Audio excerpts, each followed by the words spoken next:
Bismillahirrahmanirrahim. Assalamualaikum warahmatullahi wabarakatuh. Perkenalkan, nama saya Siti Hajar.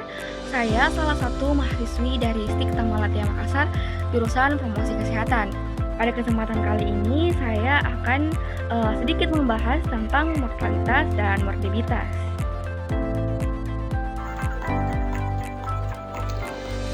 Apa itu mortalitas? Nah, mortalitas adalah ukuran kematian rata-rata dari penduduk dalam suatu daerah atau wilayah tertentu.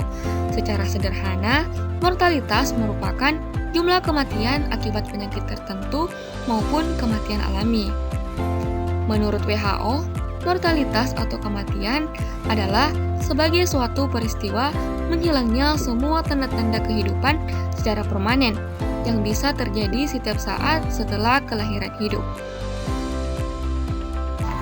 Selanjutnya adalah pentingnya pengukuran mortalitas. Nah, yang pertama, mengetahui tingkat kematian dan kecenderungannya atau tren. Yang kedua, membandingkan tingkat kematian antar populasi yang berbeda atau antar daerah. Yang ketiga, mengidentifikasi pola dan tren penyebab kematian untuk melihat pengaruhnya terhadap tingkat kematian secara keseluruhan pada pola kematian menurut umur atau antar populasi. Yang keempat, mengetahui faktor-faktor sosial, ekonomi, perilaku, dan lingkungan yang mempengaruhi tingkat dan tren kematian. Selanjutnya adalah faktor-faktor mortalitas. Yang pertama, faktor langsung. Faktor langsung merupakan faktor yang dimiliki atau disebabkan langsung oleh orang yang mengalami kematian. Faktor langsung bersifat alami, contohnya umur, jenis kelamin, penyakit, kekerasan, kecelakaan, dan bunuh diri. Yang kedua, faktor tidak langsung. Faktor tidak langsung merupakan faktor yang berasal dari luar diri seseorang yang mengalami kematian. Faktor tidak langsung terbagi berdasarkan kondisi psikologi, kesehatan, dan lingkungan. Dalam lingkup psikologi, kematian disebabkan oleh stres fisik dan stres psikologis, status pernikahan, dan status sosial ekonomi dan pendidikan. Dari lingkup kesehatan, kematian dipengaruhi oleh fasilitas kesehatan dan kemampuan mencegah penyakit. Sedangkan dari faktor lingkungan, kematian dipengaruhi oleh pekerjaan, kondisi politik, tempat tinggal, bencana alam, dan pencemaran lingkungan. Adapun faktor lain dari mortalitas. Yang pertama, faktor pendidikan. Pendidikan berpengaruh terhadap pola pikir ibu hamil dan yang akan melahirkan. Semakin tinggi tingkat pendidikan yang diperolehnya, maka kesadaran akan pentingnya kesehatan sebelum dan setelah melahirkan akan meningkat.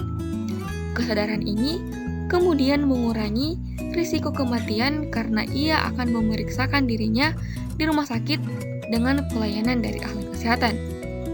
Yang kedua, faktor ekonomi. Kondisi ekonomi yang tidak memadai menjadi salah satu penyebab kematian ibu dan anak sebelum, selama, dan setelah persalinan. Keuangan yang tidak mencukupi membuat masyarakat memilih tidak memeriksakan kesehatannya di rumah sakit, terutama ibu hamil hingga ibu yang telah melahirkan. Yang ketiga, faktor adat. Adat khususnya berpengaruh terhadap peningkatan angka kematian ibu selama proses persalinan. Kematian ini umumnya disebabkan adanya pendarahan yang tidak dapat diatasi. Karena sebagian besar masyarakat desa lebih cenderung memilih melahirkan di rumah dengan bantuan dukun dibandingkan ke rumah sakit untuk menerima bantuan persalinan dari bidan. Yang keempat, faktor lingkungan. Nah, tidak semua penyakit dan kematian dapat dihubungkan secara langsung maupun tidak langsung dengan lingkungan tempat tinggal dan tempat kelahiran anak-anak. Namun, penyakit dan kecacatan selalu disebabkan oleh agen-agen lingkungan. Secara tidak langsung, lingkungan mempengaruhi mortalitas maupun morbiditas. Selanjutnya adalah konsep mortalitas. Yang pertama, lahir hidup atau live birth. Lahir hidup ini merupakan peristiwa keluarnya hasil konsepsi dari rahim seorang ibu secara lengkap, tanpa memandang lamanya kehamilan dan setelah perpisahan tersebut terjadi. Yang kedua, lahir mati atau life death. Lahir mati merupakan peristiwa menghilangnya tanda-tanda kehidupan dari hasil konsepsi sebelum hasil konsepsi tersebut dikeluarkan dari rahim ibunya. Pada lahir mati dibedakan atas 3 kejadian, yaitu meninggal dalam kandungan, keguguran, dan aborsi. Yang ketiga ada mati atau death.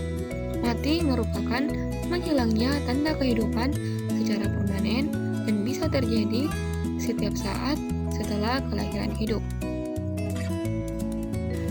Selanjutnya adalah ukuran mortalitas. Ukuran kematian atau indikator mortalitas merupakan angka atau indeks yang digunakan sebagai landasan dalam menentukan tingkatan kematian pada suatu penduduk. Jenis ukuran kematian beragam, mulai dari rumusan yang sederhana hingga perhitungan yang rumit. Keadaan kematian penduduk umumnya tidak terwakili dengan ukuran kematian tunggal, sehingga biasanya digunakan beberapa ukuran kematian sekaligus. Tiap jenis ukuran kematian juga dapat mewakili keadaan yang berkaitan dengan mortalitas seperti fertilitas dan morbiditas pada periode waktu tertentu. Selanjutnya, kita akan membahas tentang case fatality rate atau angka kefatalan kasus. Case fatality rate merupakan perbandingan antara jumlah kematian terhadap penyakit tertentu yang terjadi dalam tahun tertentu dengan jumlah penduduk yang menderita penyakit tersebut pada tahun yang sama. Adapun rumus dari case fatality rate yaitu CFR sama dengan P per T dikali K. P adalah jumlah kematian terhadap penyakit tertentu, T adalah jumlah penduduk yang menderita penyakit tersebut pada tahun yang sama, dan K adalah konstanta. Selanjutnya, crude death rate atau angka kematian kasar. Jumlah kematian yang dicatat selama 1 tahun per 1000 penduduk pada pertengahan tahun yang sama. Disebut kasar karena angka ini dihitung secara menyeluruh tanpa memperhatikan kelompok-kelompok tertentu di dalam populasi dengan tingkat kematian yang berbeda-beda. Adapun rumus dari crude death rate yaitu CDR sama dengan D per P dikali K. D adalah jumlah kematian yang dicatat selama 1 tahun, P adalah jumlah penduduk pada pertengahan tahun yang sama, dan K adalah konstanta. Nah, selanjutnya adalah X-specific death rate atau angka kematian menurut golongan umur. X-specific death rate merupakan perbandingan antara jumlah kematian yang dicatat selama 1 tahun pada penduduk golongan umur X dengan jumlah penduduk golongan umur X pada pertengahan tahun. Adapun rumus dari X-specific death rate yaitu ASDR sama dengan DX per PX dikali K. DX adalah jumlah kematian yang dicatat selama 1 tahun pada golongan umur X. PX sama dengan jumlah penduduk pada golongan umur X pada pertengahan tahun yang sama, dan K adalah konstanta. Selanjutnya ada under 5 mortality rate atau angka kematian balita. Under 5 mortality rate merupakan gabungan antara kematian bayi dengan angka kematian anak 1-4 tahun, yaitu jumlah kematian balita yang dicatat selama 1 tahun per 1000 penduduk balita pada tahun yang sama. Adapun rumus dari under 5 mortality rate yaitu UFMR sama dengan M per R dikali K. M adalah jumlah kematian balita, R adalah penduduk balita pada tahun yang sama, dan K adalah konstan. Selanjutnya ada neonatal mortality rate atau angka kematian neonatal.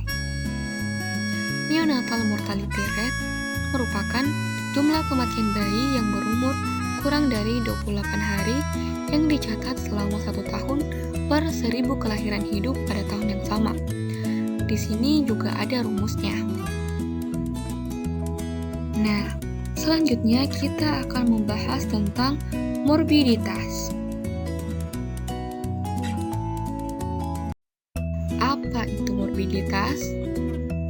morbiditas merupakan riwayat sakit, cedera, dan gangguan pada suatu populasi atau disebut juga penyimpanan dari status sehat dan sejahtera atau keberadaan dari suatu kondisi sakit, biasanya dinyatakan dalam rangka prevalensi atau insidensi yang umum.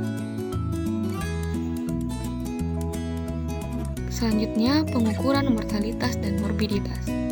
Yang pertama, kapan? Kapan? Di sini maksudnya adalah kapan waktu berlakunya ukuran tersebut. Yang kedua, siapa? Siapa di sini maksudnya adalah ukuran untuk populasi yang mana. Dan yang terakhir, apa? Apa di sini maksudnya adalah ukuran tersebut untuk kejadian apa. Sekarang kita akan membahas tentang pengukuran morbiditas. Yang pertama, rate. Rate merupakan proporsi dalam bentuk khusus perbandingan antara pembilang dengan penyebut. Yang kedua, rasio. Rasio merupakan nilai relatif yang dihasilkan dari perbandingan dua nilai kuantitatif yang pembilangnya tidak merupakan bagian dari penyebut. Yang ketiga, ada proporsi. Nah, proporsi merupakan perbandingan dua nilai kuantitatif yang pembilangnya merupakan bagian dari penyebut. Jadi di sini ada program penurunan mortalitas dan morbiditas. Apa aja sih program-programnya? Nah, yang pertama ada program imunisasi. Yang kedua, jaminan persalinan. Yang ketiga, kebijakan ASI eksklusif. Yang keempat, jaminan kesehatan masyarakat. Yang kelima, meningkatkan kualitas perawat atau pelayanan kesehatan. Dan yang terakhir, program sistem penjaminan biaya pelayanan medik. Demikian akhir dari presentasi saya. Semoga bermanfaat untuk kita semua. Terima kasih. Wassalamualaikum warahmatullahi wabarakatuh.